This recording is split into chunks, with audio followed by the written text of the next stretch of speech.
Here's Chapter 14 of the Ballad of Lucy Whipple.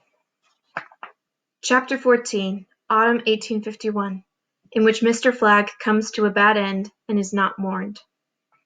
September came, hot and still, and the remaining miners had to move farther upriver to find diggings that weren't already dug out, leaving behind them deep pits, bare hills, and piles of gravel. They had to dig deeper holes and wash more dirt, which meant they needed more water. Soon the land was crisscrossed with ditches and tunnels and flumes bringing water from here to there and there to here, all for washing dirt. We diverted some of that water our way, and had less trouble with withering crops and thirsty mules, and I didn't have to carry water such long distances for drinking and washing. With the boarders working so far away, no one came home for noon dinner, and I had more time to myself for reading and writing letters, for making pies and money. In her mourning, Mamma paid little attention to what I did, or Prairie, or Sierra. The boarding-house was neglected, the miners ill-fed. Although Mamma was always there in her heart, she was out in the meadow with Butte, and those of us left behind felt lonely. I took to tagging along with Lizzie as she checked her father's traps for critters. Thinking of Cora on her own in the woods, I begged Lizzie to let the animals go if they were not dead, but she just blasted them with her father's Springfield rifle. "Varmints is varmints," Lizzie said, "and good for nothing but shootin' through some to makes fine eatin'." Lizzie would skin the critters right there, put the fur and edible parts in her hunting sack, and rebait the traps with the rest. How different, I thought, from Bernard Freeman, who would not eat bacon even when he was hungry, and how odd of me to admire them both. As we wandered, Lizzie and I gabbled like turkeys. I told Lizzie about Butte and how he was as a little boy, about Golden and Pa, Gram and Grandpop, and Cousin Batty, about school, county fairs, Massachusetts, and the pickle crock. "As you know, it's my heart's desire to return to Massachusetts," I said one day. "How about you? Do you have a heart's desire?" "Seems to me," said Lizzie, "I have about all a body needs." She paused and chewed on her lip. "Maybe if Pa would quit hidden." Sometimes Lizzie was covered with bruises, but that was the one thing she wouldn't talk about. Lizzie told me about the salmon that used to crowd the river before the miners arrived, and turned the water to mud too thick to drink and too thin to plow, about the Indians decked in condor feathers dancing their prayers, about grinding manzanita berries, and skinning porcupines and smoking the leaves of the wild nicotiana plant. She taught me how to look at the trees. They're not all just trees, Luce. They're oaks and firs and cedars and pines. Look here at the pines. Even they are all different. I call this one scaly pine because of the scaly look of the bark. And this one with the bark that looks like fungus I call mushroom pine. Here's smooth pine and there's mighty pine, the biggest. In this way I learned the names of California things. Miner's lettuce, shooting stars, duckweed, thimbleberry, skunk bush, needlegrass, checker bloom. I didn't know if they were true names or Lizzie's. It didn't seem to matter. We saw a bobcat rolling in a catmint, looking for all the world like a giant kitten, and a hawk with a rabbit in its claws. Once we climbed all morning and came upon a bee pasture, ankle deep in flowers and miles wide, a meadow planted and tended by bees. There were wild rose and bramble and clover, yellow, purple, and pink, the air buzzing with the sound of bees and sweet with fragrance.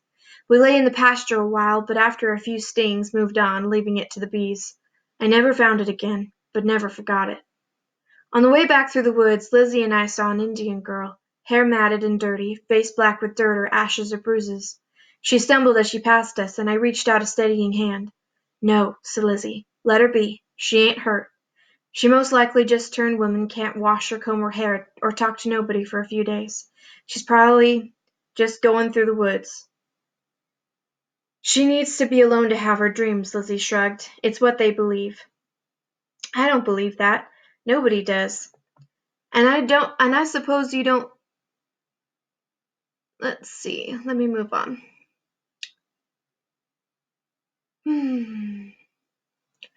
While we were talking, the Indian girl passed again, her eyes on her bare feet.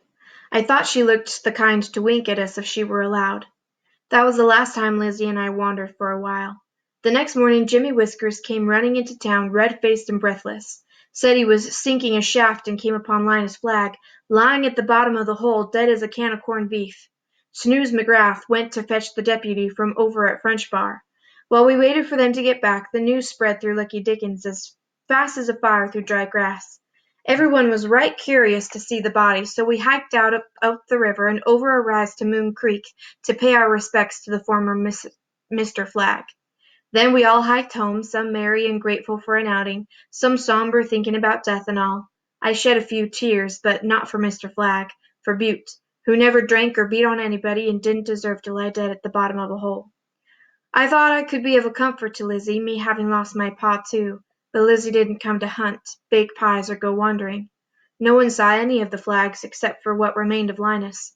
Jimmy said they were most likely holed up like wild things, waiting and sorrowing, and just to let them be. The miners mostly stayed in town and mended shirts and pants. No one dug or shopped or planted. The air was hot and still, as if the whole world were breathing its breath until the deputy came. Then on Friday he appeared, a short, fleshy man with spidery lines on his nose and cheeks, who frowned and grumbled as if Lucky Diggins was the last place next to hell he wanted to be on a hot October day, and it probably was. Everyone hiked back to Moon Creek. The hot weather had caused Mr. Flagg to smell something fierce, so no one but the deputy got very close. "Been shot," said the deputy. "Shot, shot," echoed along the line of those watching. "Dead a week or two," he added. "A week or two," the watchers muttered. The deputy did his detecting. "You seen anything?" First fellow. "Nope." The deputy spit and moved on to the next fellow. Didn't seem like he was working too hard. After a day or so of this and about 100 of my whortleberry pies, he rode over the river and came back with Mrs. Flagg. Everyone gathered in front of the saloon to see what was going on. "Excuse me, ladies and gents," said the deputy. "I have broke the case," meaning Mrs. Flagg agreed she shot her husband, "and I must take Mrs. Flagg to the lockup," meaning the storeroom in back of the saloon, "until we can convene a jury," meaning 12 men all sober at the same time, "and have us a trial." Mamma and I took hot soup over to the saloon for Milly, who was ailing. Several men were there setting up for the trial. "Mamma," I said, "couldn't we help Mrs. Flagg get a little cleaner and less shabby? I don't think she'd want everyone looking at her the way she is now." Billy Parker, overhearing, spat and said, "You can put a tie on a pig and call him Maurice, but he's still a pig." Bristling at that and the laughter that followed, I muttered under my breath all the way home to the boarding-house. I should have said handsome is as handsome does, or a loud voice bespeaks a vulgar man. I should have said a tongue is worth little without a brain. I should have said. It wasn't until we reached home that I thought of the right thing to say. "Mamma, leave me be. It don't matter what she wears." "But, Mamma, listen. You always listen to Gram, and Gram says it's not only fine feathers that make a fine bird, but it sure don't hurt." At that Mamma almost smiled. "Well, look at you. You're getting mighty good at standing up to me lately." Gram also said, "Grief don't benefit the dead if it injures the living."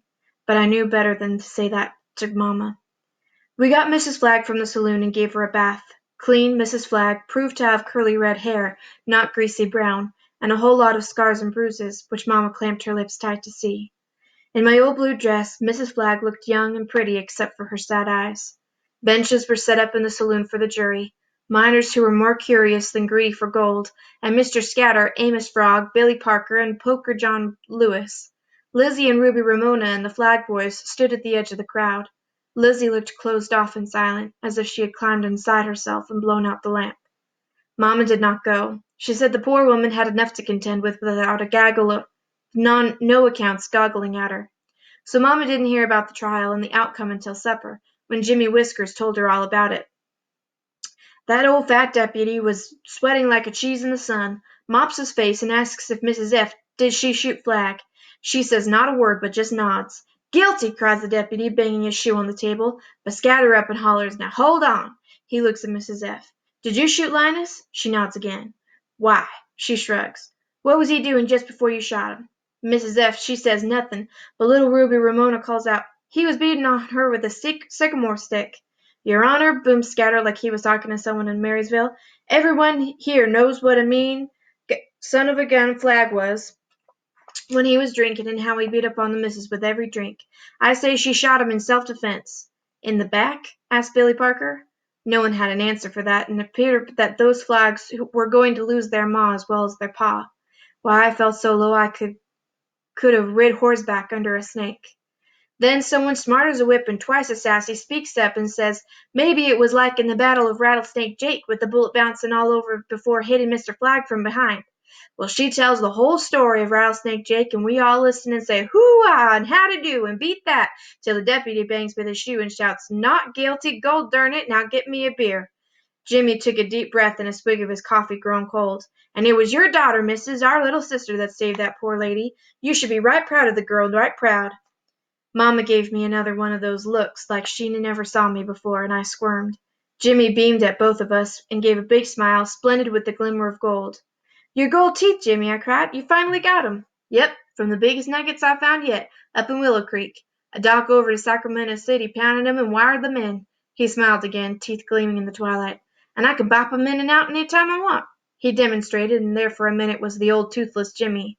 They buried Mr. Flagg the next day. Put him to bed, as Jimmy said, with a pick and shovel. In Brother Clyde's absence, Mr. Scudder said a few words, and I recited some lines I'd learned from a poem of Sir Walter Scott's back in Massachusetts long ago. "He is gone from the mountains, he is lost from the forest." Seemed right for Mr. Flagg, the trapper, even if he was a drinking man. The Flagg boys stayed in the shack across the river, but Mrs. Flagg, Lizzie, and Ruby Ramona moved into a room over the general store and started working for Mr. Scudder. Looked like the pie business was all mine again. I went over to the store to see Lizzie once she was working. "Sorry your pa's dead," I said. Lizzie shrugged. He was a varmint. Knowing how she felt about varmints, I've wondered ever since if maybe Lizzie didn't just up and shoot him herself. And that is the end of chapter 14.